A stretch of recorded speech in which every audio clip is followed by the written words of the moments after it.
श्रीमद्वाल्मीकि रामायण युद्धकांड अध्याय 69 रावण के पुत्रों और भाइयों का युद्ध के लिए जाना और नरांतक का अंगद के द्वारा वध। दुरात्मा रावण जब शोक से पीड़ित हो इस प्रकार विलाप करने लगा, तब त्रिशिरा ने कहा, राजन, इसमें संदेह नहीं कि हमारे मझले चाचा जो इस समय युद्ध में मारे गए हैं ऐसे ही महान पराक्रमी थे, परंतु आप जिस प्रकार रोते कल्पते हैं उस तरह श्रेष्ठ पुरुष किसी के लिए विलाप नहीं करते हैं। प्रभु, निश्चय आप अकेले ही तीनों लोकों से भी लोहा लेने में समर्थ हैं, फिर इस तरह साधारण पुरुष की भांति क्यों अपने आप को शोक में डाल रहे हैं? आपके पास ब्रह्मा जी की दी हुई शक्ति, कवच, धनुष तथा बाण है, साथ ही मेघ गर्जन के समान शब्द करने वाला रथ भी है जिसमें 1000 गधे जोते जाते हैं। आपने एक ही शस्त्र से देवताओं और दानवों को अनेक बार पछाड़ा है, अतः सब प्रकार के अस्त्र शस्त्रों से सुसज्जित होने पर आप राम को भी दंड दे सकते हैं। अथवा महाराज, आपकी इच्छा हो तो यहीं रहें, मैं स्वयं युद्ध के लिए जाऊंगा और जैसे गरुड़ सर्पों का संहार करते हैं उसी तरह मैं आपके शत्रुओं को जड़ से उखाड़ फेंकूंगा। जैसे इंद्र ने शंबरासुर को और भगवान विष्णु ने नरकासुर को मार गिराया था, उसी प्रकार युद्धस्थल में आज मेरे द्वारा मारे जाकर राम सदा के लिए सो जाएंगे। त्रिशिरा की यह बात सुनकर राक्षसराज रावण को इतना संतोष हुआ कि वह अपना नया जन्म हुआ सा मानने लगा। काल से प्रेरित होकर ही उसकी ऐसी बुद्धि हो गई। त्रिशिरा का उपर्युक्त कथन सुनकर देवांतक, नरांतक और तेजस्वी अतिकाय ये तीनों युद्ध के लिए उत्साहित हो गए। मैं युद्ध के लिए जाऊंगा, मैं जाऊंगा, ऐसा कहते और गर्जते हुए वे तीनों श्रेष्ठ निशाचर युद्ध के लिए तैयार हो गए। रावण के वे वीर पुत्र इंद्र के समान पराक्रमी थे। वे सब के सब आकाश में विचरण करने वाले, माया विशार्द, रणदूर्मद तथा देवताओं का भी दर्प दलन करने वाले थे। वे सभी उत्तम बल से संपन्न थे। उन सब की कीर्ति तीनों लोकों में फैली हुई थी और सम्रभूमि में आने पर गंधर्वों, किन्नरों तथा बड़े बड़े नागों सहित देवताओं से भी कभी उन सब की पराजय नहीं सुनी गई थी। वे सभी अस्त्रवेयता, सभी वीर और सभी युद्ध की कला में निपुण थे। उन सबको शस्त्रों और शास्त्रों का उत्तम ज्ञान प्राप्त था और सबने तपस्या के द्वारा वरदान प्राप्त किया था।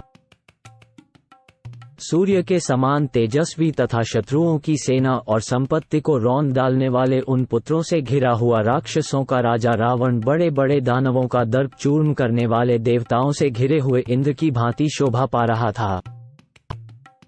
उसने अपने पुत्रों को हृदय से लगाकर नाना प्रकार के आभूषणों से विभूषित किया और उत्तम आशीर्वाद देकर रणभूमि में भेजा।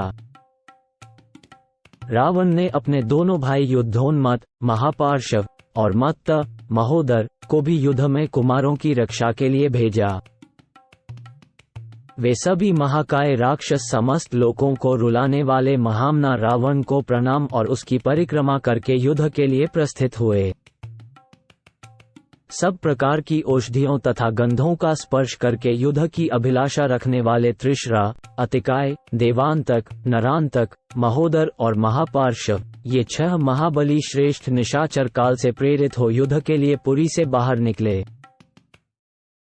उस समय महोदर ऐरावत के कुल में उत्पन्न हुए काले मेघ के समान रंग वाले सुदर्शन नामक हाथी पर सवार हुआ। समस्त आयुधों से संपन्न और तूनीरों से अलंकृत महोदर उस हाथी की पीठ पर बैठकर अस्ताचल के शिखर पर विराजमान सूर्यदेव के समान शोभा पा रहा था। रावण कुमार त्रिशिरा एक उत्तम रथ पर आरूढ़ हुआ जिसमें सब प्रकार के अस्त्र शस्त्र रखे गए थे और उत्तम घोड़े जुते हुए थे। उस रथ में बैठकर धनुष धारण किए त्रिशिरा विद्युत, उल्का, ज्वाला और इंद्रधनुष से युक्त मेघ के समान शोभा पाने लगा। उस उत्तम रथ में सवार हो 3 किरीटों से युक्त त्रिशिरा 3 सुवर्णमय शिखरों से युक्त गिरिराज हिमालय के समान शोभा पा रहा था। राक्षसराज रावण का अत्यंत तेजस्वी पुत्र अतिकाय समस्त धनुर्धारियों में श्रेष्ठ था। वह भी उस समय एक उत्तम रथ पर आरूढ़ हुआ। उस रथ के पहिए और धुरे बहुत सुंदर थे। उसमें उत्तम घोड़े जुते हुए थे तथा उसके अनुकर्ष 1 और कुबर 2 भी सुदृढ़ थे। तूनीर, बाण और धनुष के कारण वह रथ उद्दीप्त हो रहा था। प्रास, खड्ग और परिघों से वह भरा हुआ था। वो सुवर्ण निर्मित विचित्र एवं दीप्तिशाली किरीट तथा अन्य आभूषणों से विभूषित हो अपनी प्रभा से प्रकाश का विस्तार करते हुए मेरु पर्वत के समान सुशोभित होता था। उस रथ पर श्रेष्ठ निशाचरों से घिर कर बैठा हुआ वह महाबली राक्षस राजकुमार देवताओं से घिरे हुए वज्रपाणी इंद्र के समान शोभा पाता था। नरांतक उच्चे श्रवा के समान श्वेत वर्ण वाले एक सुवर्णभूषित विशालकाय और मन के समान वेगशाली अश्व पर आरूढ़ हुआ। उल्का के समान दीप्तिमान प्रास हाथ में लेकर तेजस्वी नरांतक शक्ति लिए मोर पर बैठे हुए तेज पुंज से संपन्न कुमार कार्तिकेय के समान सुशोभित हो रहा था। देवांतक स्वर्णभूषित परिघ लेकर समुद्र मंथन के समय दोनों हाथों से मंद्राचल उठाए हुए भगवान विष्णु के स्वरूप का अनुकरण सा कर रहा था। महातेजस्वी और पराक्रमी महापार्श्व हाथ में गदा लेकर युद्ध स्थल में गदाधारी कुबेर के समान शोभा पाने लगा। अमरावतीपुरी से निकलने वाले देवताओं के समान वे सभी महाकाय निशाचर लिंकोपुरी से चले। उनके पीछे श्रेष्ठ आयुध धारण किए विशालकाय राक्षस हाथी, घोड़ों तथा मेघ की गर्जन के समान घरघराहट पैदा करने वाले रथों पर सवार हो युद्ध के लिए निकले। वे सूर्यतुल्य तेजस्वी महामनस्वी राक्षस राजकुमार मस्तक पर किरीट धारण करके उत्तम शोभा संपत्ति से सेवित हो आकाश में प्रकाशित होने वाले ग्रहों के समान सुशोभित हो रहे थे।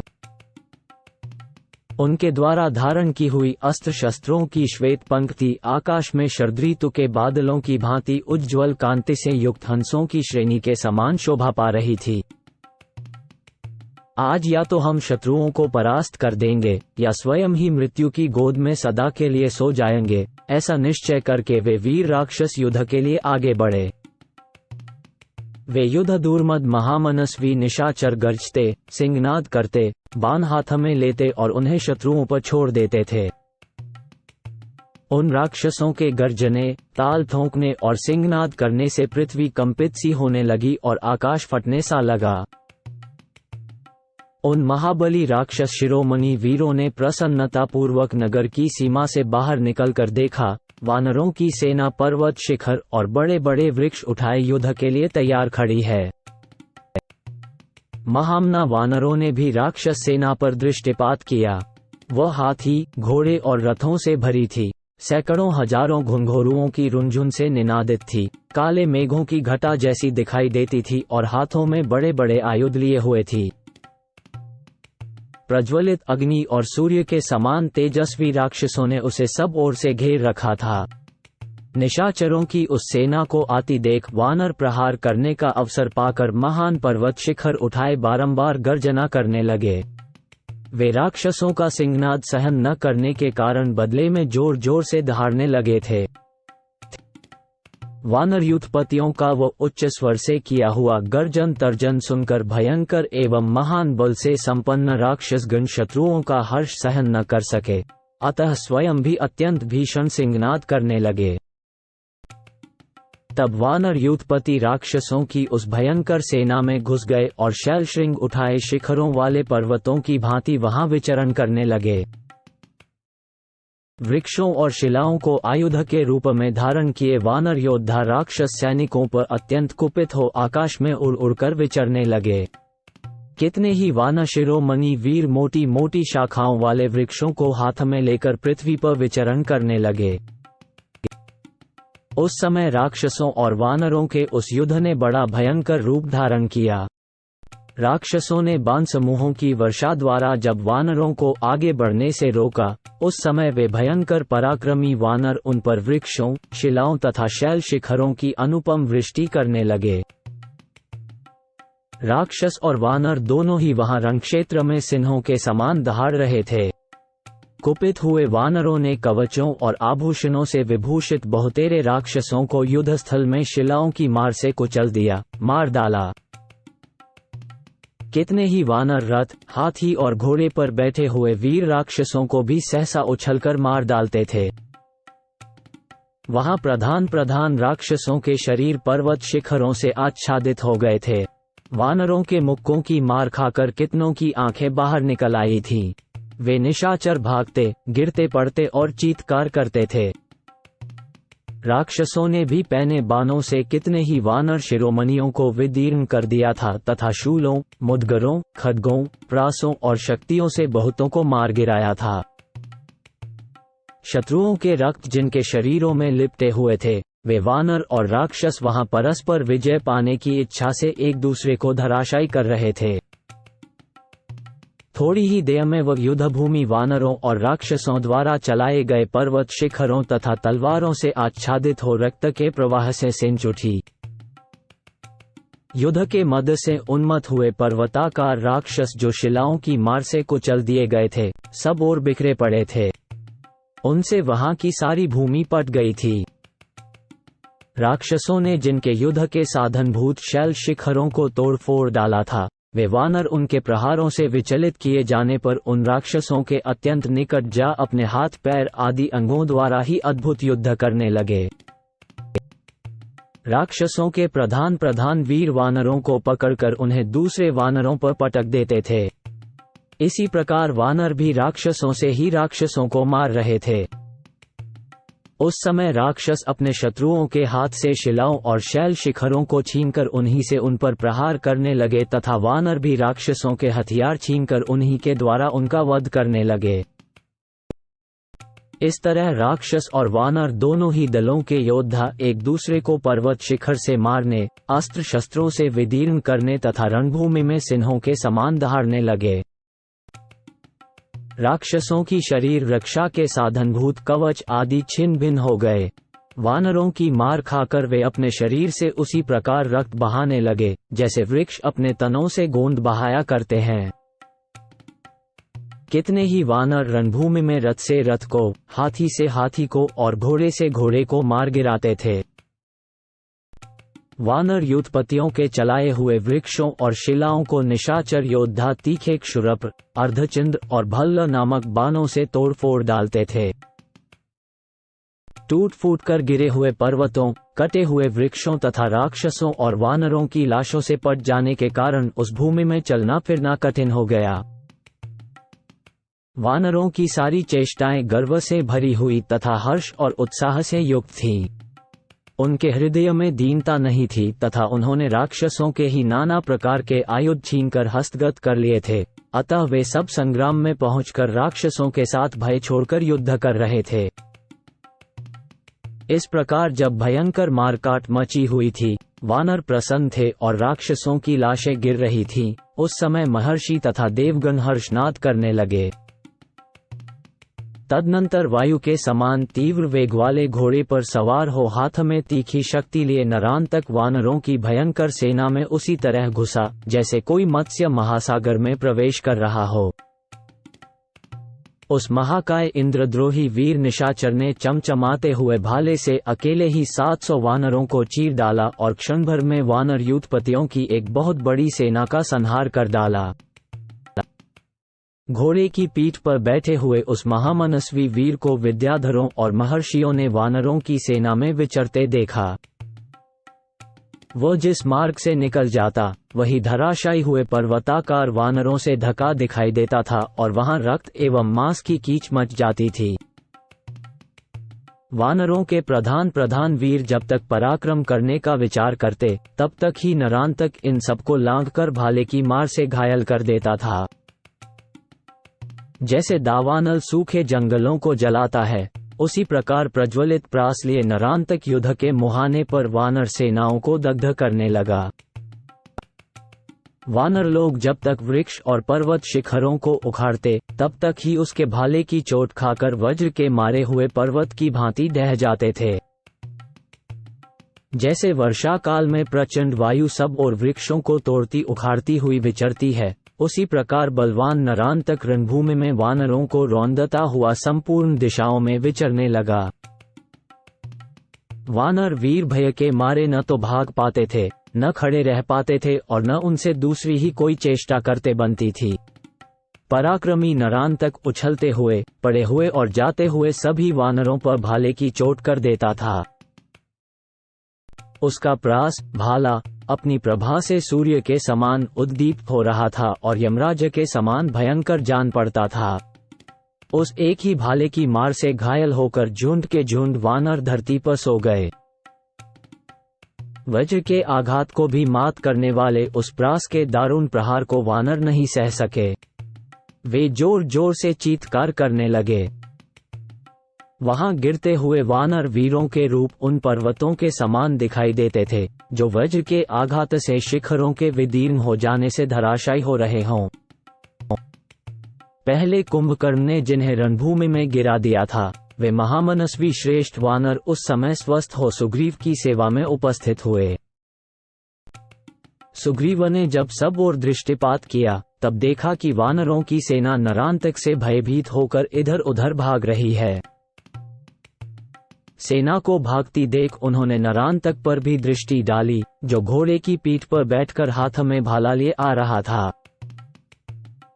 उसे देखकर महातेजस्वी वानर राज सुग्रीव ने इंद्रतुल्य पराक्रमी वीर कुमार अंगद से कहा, बेटा, वो जो घोड़े पर बैठा हुआ वानर सेना में हलचल मचा रहा है, उस वीर राक्षस का सामना करने के लिए जाओ और उसके प्राणों का शीघ्र ही अंत कर दो।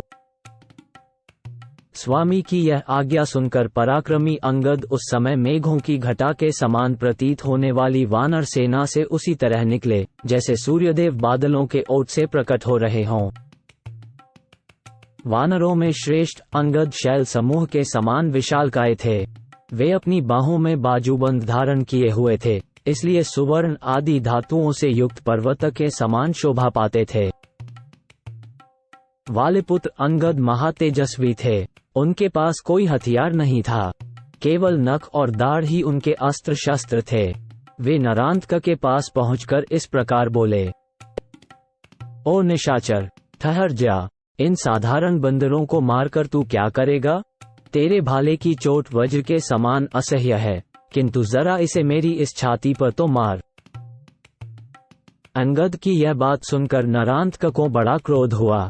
वो कुपित हो दांतों से ओठ दबा सर्प की भांति लंबी सांस ले वालिपुत्र अंगद के पास आकर खड़ा हो गया।